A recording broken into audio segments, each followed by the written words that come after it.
Masechet Zvachim, traité Zvachim, Daf Yud Aleph, feuille numéro 11. Nous sommes à la feuille 10, 5 lignes avant la fin de la page.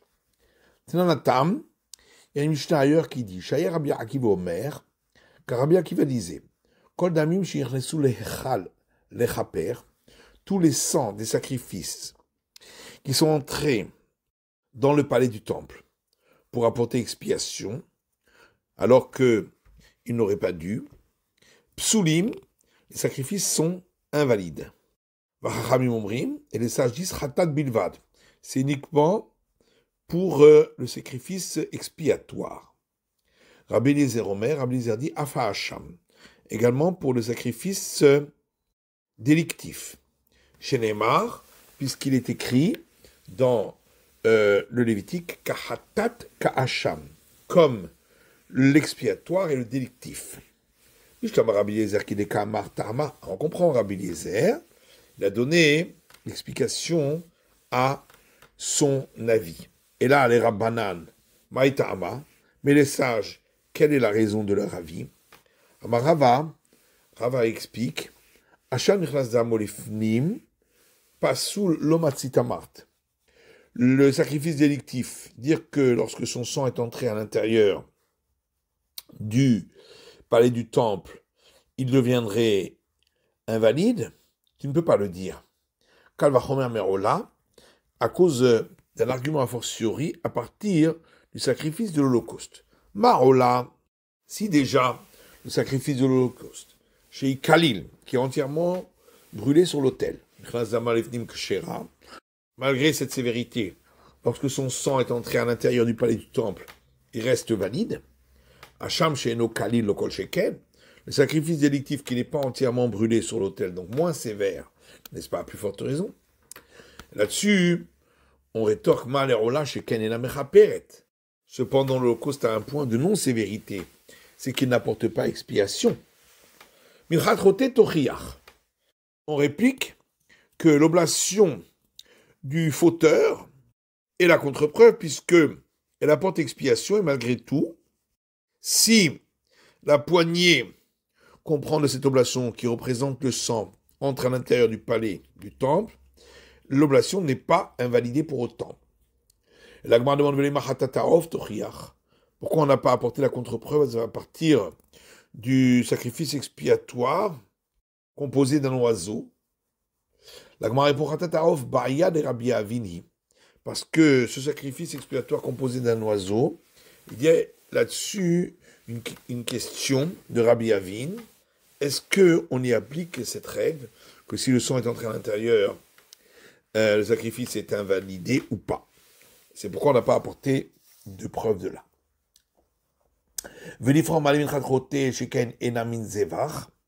Alors on pose la question, mais pourquoi on n'a pas répliqué que l'oblation du fauteur a ceci de point de non-sévérité, qu'il ne s'agit pas d'un sacrifice dont on fait l'abattage rituel?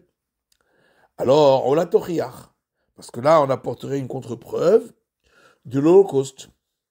Le Chazaradin, et on reprendrait alors les différents arguments, et donc on terminerait en disant l'oreisé kéréisé, l'oreisé kéréisé. Le point de non-sévérité de l'un n'est pas celui de l'autre, et celui de l'autre n'est pas celui de l'un.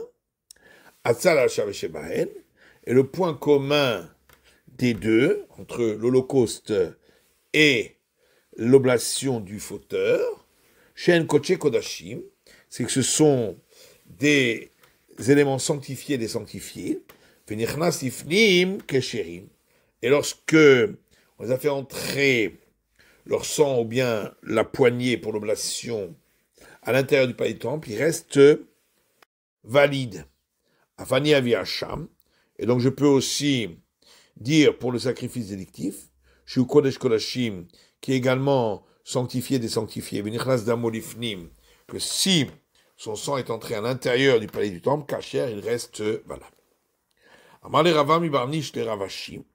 Rava de Barnish a demandé à Ravashi, Velifror, pourquoi on n'a pas répliqué en disant Malatzad Shavesh Bahen Sheken En Lahen Kitzba, que le point commun entre l'Holocauste et l'oblation du fauteur, c'est qu'ils n'ont pas de prix minimal. Thomas Bacham Sheesh Lo Kitzba, alors que le sacrifice délictif a un prix minimal. Et donc peut-être que lorsque son sang rentrerait à l'intérieur du palais du temple, il invaliderait le sacrifice. Et la Haïnuta Mayou de Rabbanal. Mais en fait, voici quelle est la raison de la vie des sages. Damakra Dama. Parce que il est écrit dans Lévitique concernant le sacrifice expiatoire, lorsque son sang à elle entre à l'intérieur du palais du temple. Dama chez Zouv, le Dama chez l'Acher. De là on déduit uniquement le sang de ce sacrifice-là et pas le sang d'un autre sacrifice. Veidar, et l'autre, qu'est-ce qu'il fait de cela? Damar velo besara. Il vient en déduire uniquement son sang et pas sa chair qui serait rentrée à l'intérieur du palais du temple. Veidar dam dama. L'autre, lui, il déduit ça du fait que c'est marqué son sang et non pas le sang. Veidar dam damar le darish, alors que l'autre ne fait pas de déduction du fait que c'est marqué son sang et non pas le sang, puisque c'est ainsi que est la syntaxe du verset.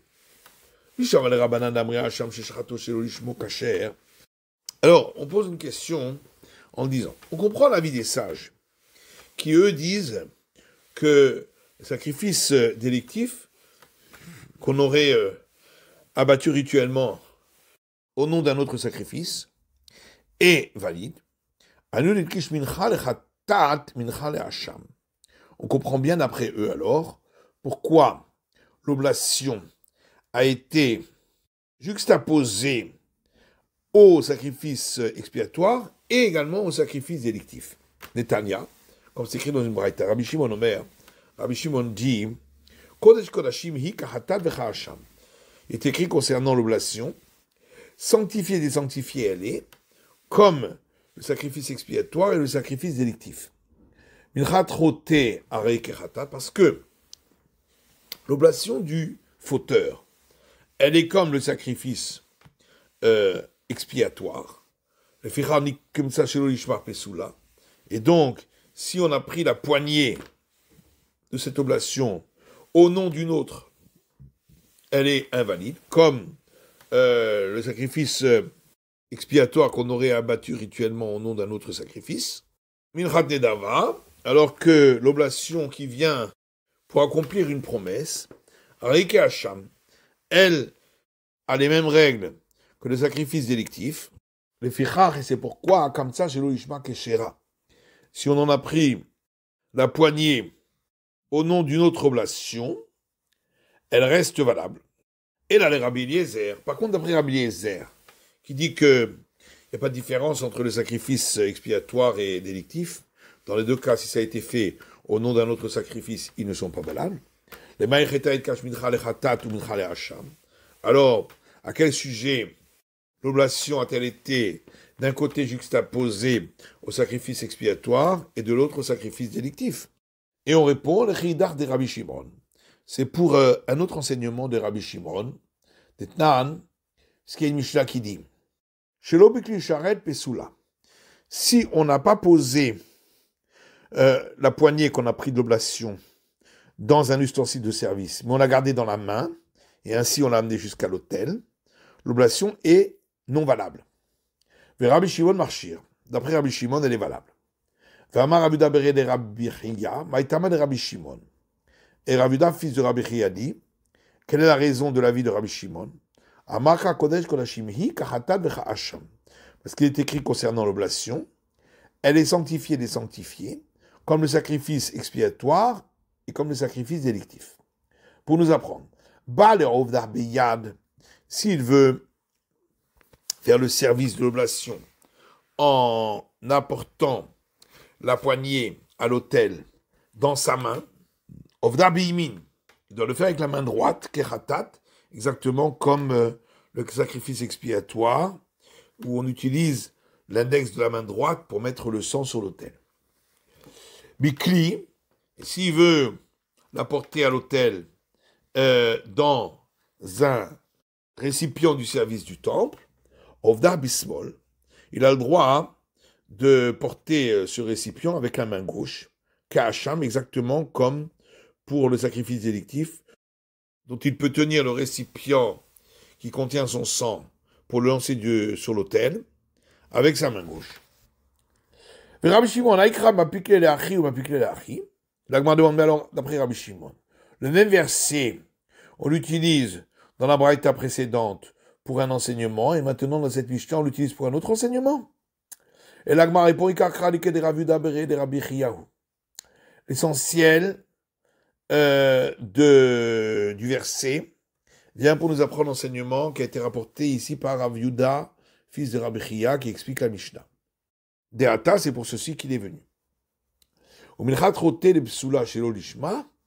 Et en vérité, ce qu'on a dit dans le premier enseignement, que l'oblation du fauteur, si on en a prélevé la poignée au nom d'une autre oblation, elle est non valide, Tama harinahu. C'est pour une autre raison. Parce que quelle est la raison pour laquelle le sacrifice expiatoire, si là, on en a fait l'abattage rituel au nom d'un autre sacrifice, il n'est pas valable. Irtibahi, parce que c'est écrit à son sujet le terme elle, pour dire uniquement si on le fait à son nom. Eh bien, pour l'oblation du fauteur aussi, il est écrit le terme elle, pour la même raison. Maintenant, d'après les sages, qui font un distinguo entre le sacrifice expiatoire et le sacrifice délictif, en disant que seul le sacrifice expiatoire, si on a abattu rituellement au nom d'un autre sacrifice, il n'est pas valable, mais pas le sacrifice délictif. Alors pour quelle raison la Torah a-t-elle juxtaposé le sacrifice délictif au sacrifice expiatoire? De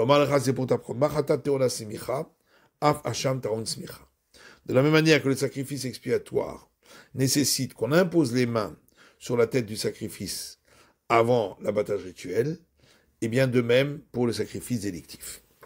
Yosef ben Chouni Omer Anishratin Vechoulé, on a vu dans la Mishnah l'avis de Yosef ben Chouni qui dit que de la même manière que le sacrifice expiatoire et le sacrifice pascal qui ont été abattus rituellement au nom d'un autre sacrifice ne sont pas valables, de même, un autre sacrifice qui aurait été abattu rituellement au nom du sacrifice expiatoire ou au nom du sacrifice pascal ne serait pas valable.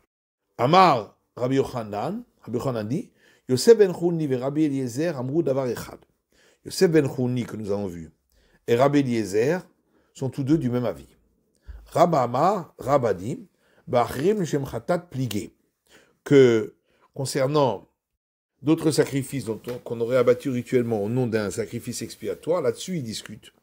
Que d'après Yosef ben Chouni, ils ne seront pas valables, alors que d'après Rabbi Eliezer, ils seront valables.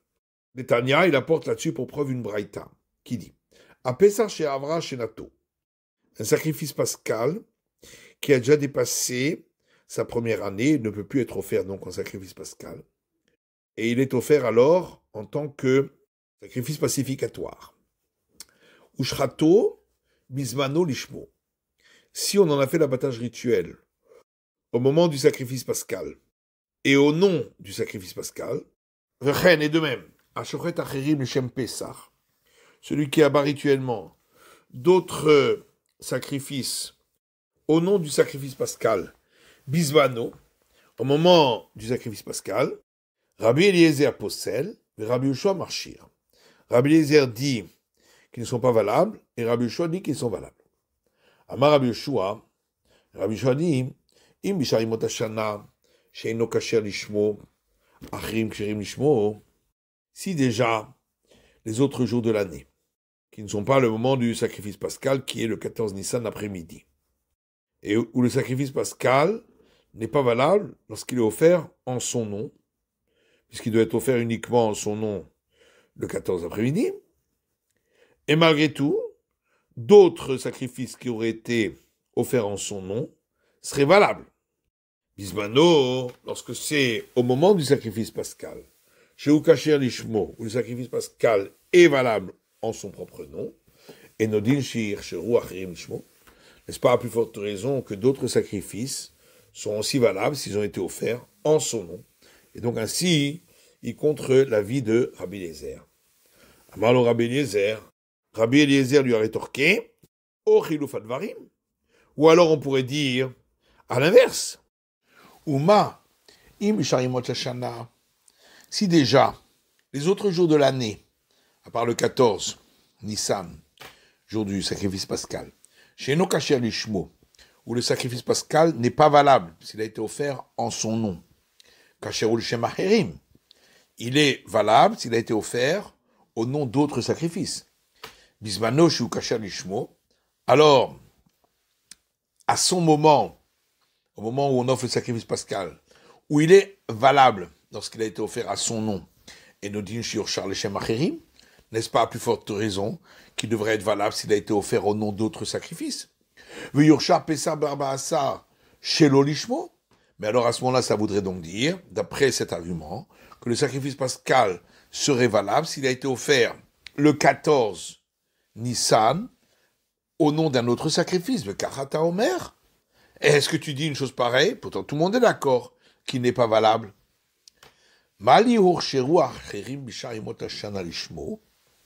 En vérité, pourquoi donc d'autres sacrifices qui ont été offerts en dehors du jour du sacrifice pascal, au nom du sacrifice pascal, sont valables? Parce que lui, le sacrifice pascal, est valable aussi ces jours-là, lorsqu'il a été offert au nom d'autres sacrifices. Mais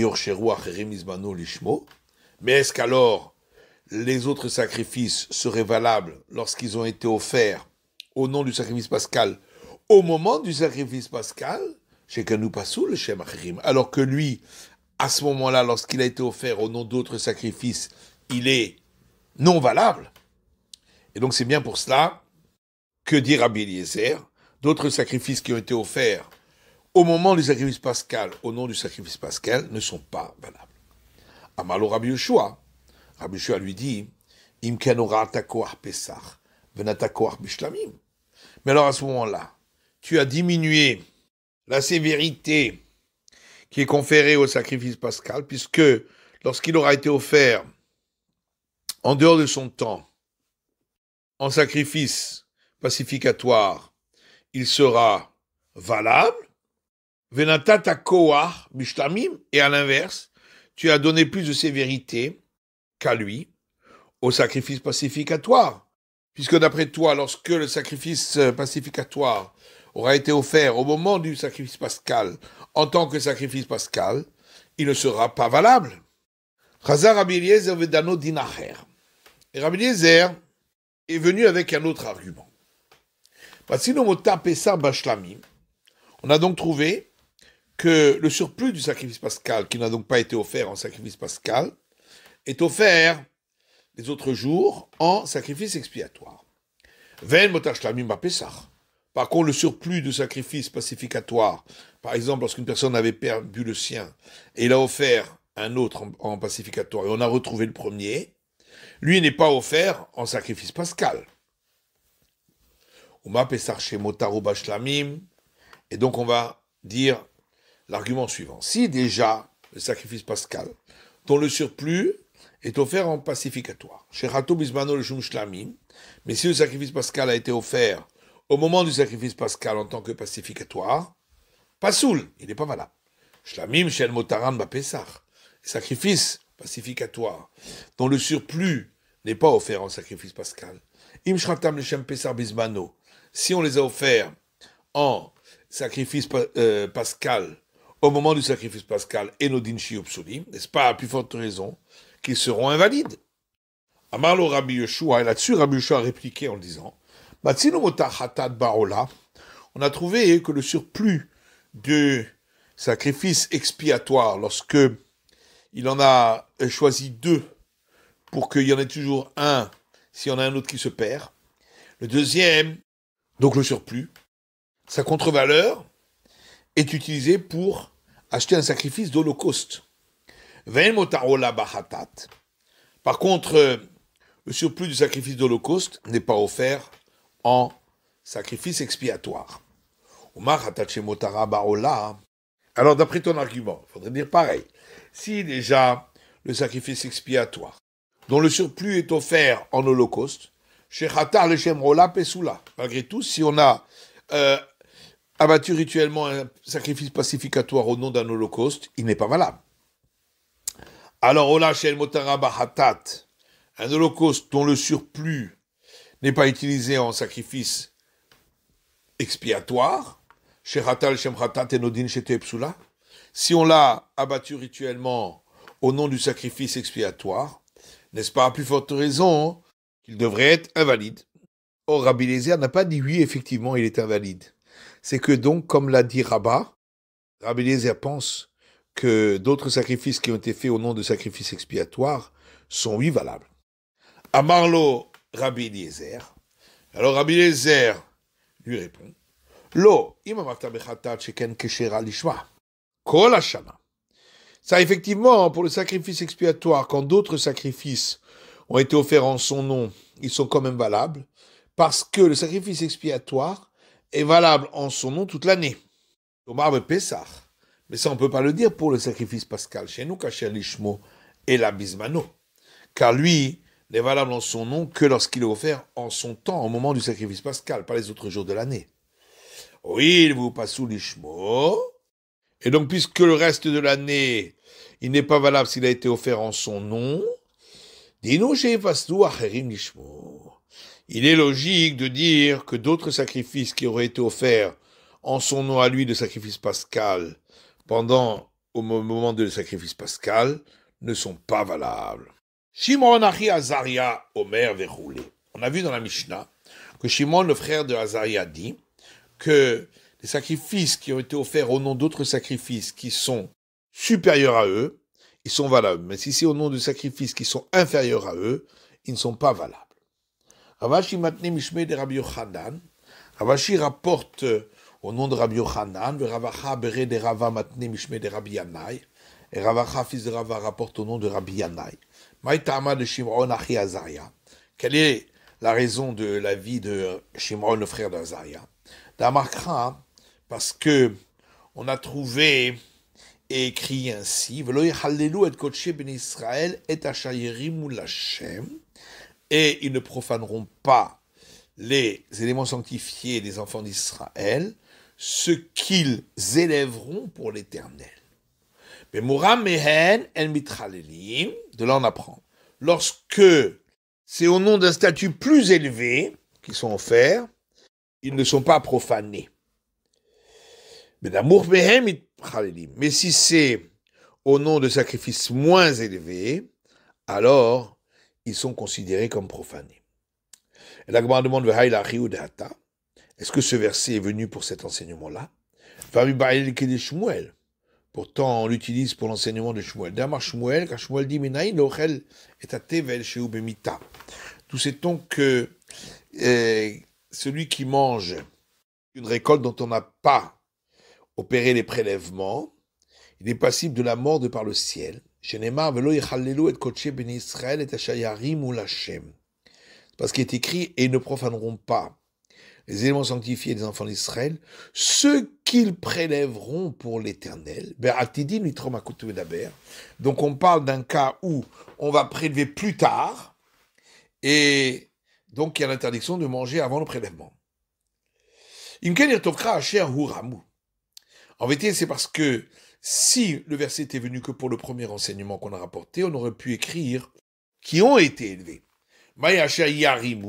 Pourquoi c'est écrit au futur qui seront élevés? C'est donc pour m'apprendre les deux enseignements. Rabbi Zera pose une question. Est-ce que d'après Shimon, le frère de Azaria, lorsque ils ont été offerts au nom de sacrifices plus élevés que eux, on a dit qu'ils sont valables, mais est-ce que, malgré tout, ils ne permettent pas de se rendre quitte de son devoir? Et donc la discussion entre Shimon, le frère d'Azaria, et les sages, c'est seulement sur un point, savoir quels sont les sacrifices qui, lorsqu'ils sont offerts à un autre nom, sont valables ou ne sont pas valables. Au Dilma, ou peut-être que Chérim ou Martzin, dans le cas où, selon Shimon, le frère d'Azaria, le sacrifice est valable, le propriétaire s'est acquitté de son devoir. ou Betarté plié. Et donc la discussion, c'est sur deux points. Non seulement sur quels sont les sacrifices qui sont valables ou non valables quand ils ont été offerts au nom d'autres sacrifices, mais aussi dans le cas où ils sont valables, est-ce que le propriétaire s'est acquitté de son devoir ou pas? Amar Abaye v'ete marabizrika. Abaye dit, et certains disent Rabizrika, Tashma, viens écoute de notre Mishnah, qui rapporte un deuxième exemple du cas où ça a été offert pour quelque chose de plus élevé ou de moins élevé. Abecho va Maaser, c'est le cas du sacrifice du premier-né animal ou de la dîme animale, chez Shartam le Shem Shlamim, qu'on aura abattu rituellement au nom de sacrifice pacificatoire. Ksherim, en ce cas-là, ils seront valables parce que c'est un statut plus élevé. Shlamim Shartam le Shem Bechor le Shem Maaser Psulim. Mais les sacrifices pacificatoires qu'on aurait abattu rituellement au nom du sacrifice du premier-né animal ou de la dîme animale ne seront pas valables parce que ce sont des sacrifices de statut moins élevé. Ou Martsin. Maintenant, si tu dis que dans le cas où c'est valable, ça veut dire que le propriétaire s'est également acquitté de son devoir. Bechor Baritsuyehu. Dans le cas du sacrifice du premier-né animal, est-ce que il y a lieu de parler d'être acquitté de son devoir? De toute façon, il ne va pas en offrir un autre. Et pareil pour celui de la dîme animale. Et là, que Chérim, Ve'en Martin. Donc forcément, c'est que ils sont valables, mais il n'y a pas ici d'acquittement de son devoir. Ou Medesefak Chérim Ve'en Martin. Et puisque dans ce deuxième exemple rapporté par la Mishnah, on dit ils sont valables, mais on n'est pas acquitté du devoir. Donc, dans le premier exemple qui avait été rapporté dans la Mishnah, des sacrifices sanctifiés légèrement qui ont été offerts au nom de sacrifices sanctifiés du sanctifié, là-bas également, quand on a dit qu'ils sont valables, le propriétaire ne s'est pas acquitté de son devoir. Puis la Gemara refute en disant Midéria, est-ce que ça c'est une preuve? Akideita ve akideita. Le premier exemple, il faut l'expliquer comme il est, et le second comme il est. Donc dans le premier exemple, on peut expliquer ainsi qu'ils sont valables et le propriétaire s'est acquitté de son devoir. Et la maïka mashmalan. Et donc qu'est-ce que vient nous apprendre le second exemple? Gavoa venamour kamashmalan. Il vient m'apprendre l'arrêt quand on l'a offert au nom d'un sacrifice de niveau plus élevé ou de niveau moins élevé. Tanina, on l'a déjà vu donc dans le premier exemple. Keitzal commence là, Kodesh Kodashim, Shartan Hashem Kodashim Kalim, les sacrifices sanctifiés des sanctifiés qu'on a abattus rituellement au nom de sacrifices sanctifiés légèrement, verroulés, etc. Seulement, Maou de Teima, on aurait pu croire, Kodesh Kodashim et Kodashim Kalim, ou Deka Gavoa Venamour. C'est seulement lorsqu'il s'agit de sanctifier du sanctifié au nom de sanctifier légèrement ou inversement, c'est là qu'on peut parler de niveau plus élevé ou de niveau moins élevé. Aval kalim et kalim, mais si il s'agit dans les deux cas de sacrifices sanctifiés légèrement, là, et dans ce cas-là, on ne parlerait pas de niveau plus élevé ou de niveau moins élevé. Et donc la Mishnah veut nous apprendre que oui, on parle également de niveau plus élevé ou moins élevé. Là-dessus, la Gemara dit Hanamitanina. Mais ça aussi, ça a déjà été écrit dans une autre Mishnah, qui dit Shlamim kodmin et abechor, le sacrifice pacificatoire passe avant le sacrifice du premier-né animal, parce que le sacrifice pacificatoire, il faut verser du sang sur les 4 murs de l'autel, ou smicha, et imposer les mains sur la tête du sacrifice, unsachim, et l'accompagner de libation, ou tnufatrazeveshok, et le balancement de la poitrine et de la cuisse droite.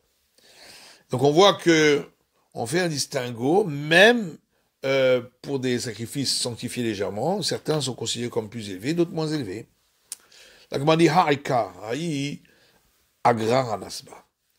Cet enseignement-là, il a été enseigné principalement dans notre Mishnah. Et là-bas, simplement, on l'a rapporté en passant. Matitin, prochaine Mishnah. Apesar Shechechato Shacharit, Barba Asar Shelo Lishmo. Sacrifice pascal qu'on a abattu rituellement le matin du 14 Nissan, pas en son nom, mais au nom d'un autre sacrifice. Rabbi Yoshua Marchir, Rabbi Yoshua dit, il est valable puisque c'est pas au moment du sacrifice pascal. Keinu Nishchal Bishosha Asar, c'est comme si ça avait eu lieu le 13 Nissan. Ben Betera possède, alors que Ben Betera dit que il n'est pas valable. Keinu Nishchal Ben Arbaim, exactement comme si ça s'était passé dans l'après-midi du 14. Amar Shimon Nazai, Shimon Nazai dit, j'ai reçu par tradition de la bouche de 72 sages. Beyom Shoshivu et Rabbi Eliezer. Bishiva, le jour où ils ont placé Rabbi Eliezer comme maître d'Israël dans l'école talmudique, chez Kol Azvachim Anechalim, que tous les sacrifices qui se mangent, chez Nisberchou, chez Lushman, qu'on aurait abattu rituellement au nom d'autres sacrifices, que chez sont valables, et là chez l'Oralou la Berlim Mishum Chova, sauf que les propriétaires ne sont pas acquittés de leurs devoirs, Chutz mina Pesach ou mina Chatat, sauf le sacrifice pascal et le sacrifice expiatoire. Velo aussi Ben Azai la Aola. Et dans ces paroles, Ben Azai n'a rajouté comme sacrifices qui ne sont pas valables lorsqu'ils ont été abattus rituellement en nom d'autres sacrifices, que le sacrifice de l'Holocauste, puisqu'il n'est pas consommé. Velo du Chachamim, et les sages n'ont pas été d'accord avec lui. Gemara. Gemara dit Amar Rabbi Azar, Amar Rabbi Ushaya. Rabbi Azar dit au nom de Rabbi Ushaya. Marshiraya ben Betera, Pepesar Sheshrato Shaharid Barbarasa Lishmo.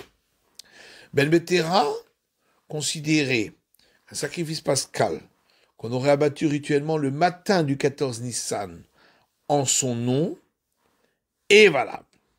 Des Kule Yomna Zimnehu, car toute la journée du 14, c'est le temps de son abattage rituel.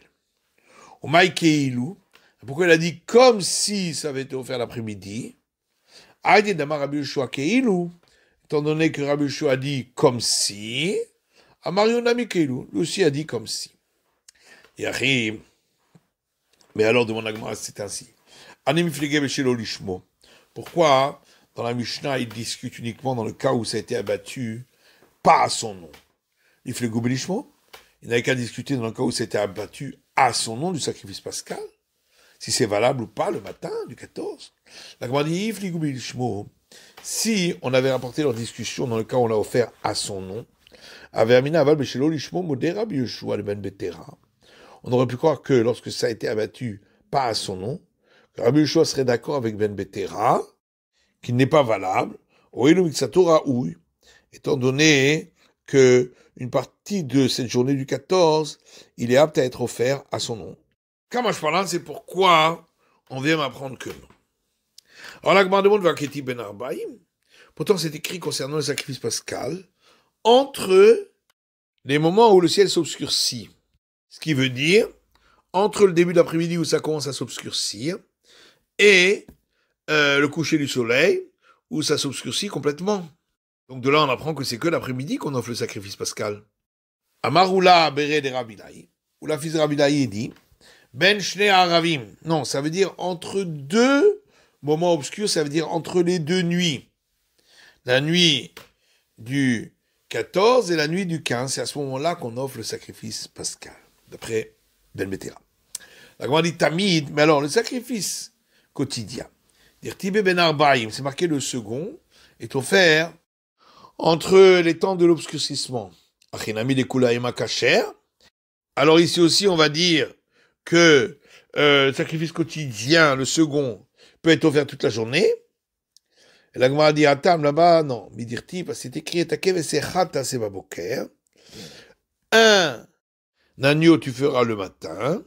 Michlal de Ben Arbaim Mamash. C'est donc une preuve que quand c'est marqué ensuite entre les moments d'obscurcissement, c'est vraiment entre ces deux moments de l'après-midi. Et la Gemara a demandé Machad Baboker, Idar Kule Yoma. Peut-être non. Un le matin et un peut être offert toute la journée. Alors la Gemara dit Echad baboker v'lo shnaim baboker. C'est marqué dans le verset 1 le matin. Donc il ne peut pas y en avoir 2 le matin. La Gemara demande Nerot, les lumières du candélabre dans le temple. Dirti ben arbaim. C'est écrit que ils seront allumés entre les moments d'obscurcissement. Achinami de kula yom kacher. Alors là aussi, on va dire qu'ils peuvent être allumés durant toute la journée. Shaneatam dirti me'erev ad boker. La Gemara dit là-bas c'est différent parce que c'est écrit du soir jusqu'au matin. Vetania, et il est dit dans une braïta, me'erev ad boker. C'est donc écrit depuis le soir jusqu'au matin. Ten la midata shete doleket volechet me'erev ad boker. Pour nous apprendre qu'on doit mettre suffisamment d'huile pour que la lumière puisse rester allumée depuis le soir jusqu'au matin. Davaracher, autre explication, en ravoda keshera me'erev ad boker, et la zubilvad. Il n'y a de service qui est valable entre le soir et le matin que celui-là d'allumer les lumières. C'est le dernier. Et donc forcément, on ne le fait pas le matin, mais le soir. Ketoret, la demande concernant les encens dans le temple. Dirti ba bein arbaim. C'est aussi écrit là-bas, entre les moments d'obscurcissement. Chinami de kula yoma kacher. Est-ce que tu vas dire là aussi que le second encens qu'on offrait pouvait être offert toute la journée? Et l'agma répond Shani Ketoret. C'est différent pour l'encens. Des cache les nérotes. Parce qu'il a été juxtaposé à l'allumage des lumières. Et donc il se fait au même moment. Et donc forcément le soir. C'est la fin de l'étude du Daf Yud Aleph de la feuille numéro 11.